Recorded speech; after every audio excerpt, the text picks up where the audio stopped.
Sara, seni deb yuragim xasta. Yo'q bo'laman sekin asta. Yuragim ishqingda xasta. Qalay, yoqdimi? Shoir Joni Mavloniy. Juni aka, joyida men uchun she'rni ham to'qib tashladingiz, asalcham. Saracham, asalcham. Men umrimda she'r aytib yurgan yigit emasman.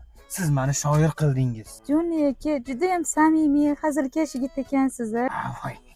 Siz meni yaqindan tanimaysiz, yaqindan tanisangiz, juda ham bir zalatoy yigitmanman. Ha, siz yaqindan taniganim sari bunga amin bo'laman. Shunaqa endi. Aytgancha, kelishga keldi butikka. Endi menga kelganga yarasha ustimga bunday ust bosh olib bermaysizmi, Sarajon? Olib beraman. Lekin undan oldin bitta savolim bor. Savol? Qanaqa savol? Nimaga shu paytgacha uylanmagansiz? Shu desiz, men 7 yoshimda ota-onam o'tib ketgan. Aka-ukam hech kimim yo'q, bitta o'zimman.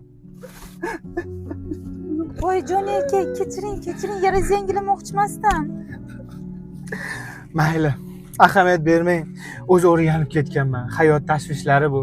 Hamma meni chiqishtirmaydi, yetimcha deb. Yetimcha yetti kulcha ham deb laqab qo'yib qo'yishgan. Ahamiyat bermang.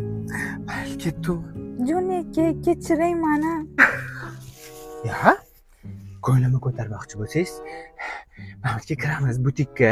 Menga kiyim, barsetka, atir, yangi atir. Keyin shurikka bor-a, nimadan u dezodorant olib bersangiz, unutilib ketadi hammasi. Xo'p. Aytgancha, qornimni ham yaxshilab to'ydirish esdan chiqmasin. Korxonamizda ovqat yo'q-da.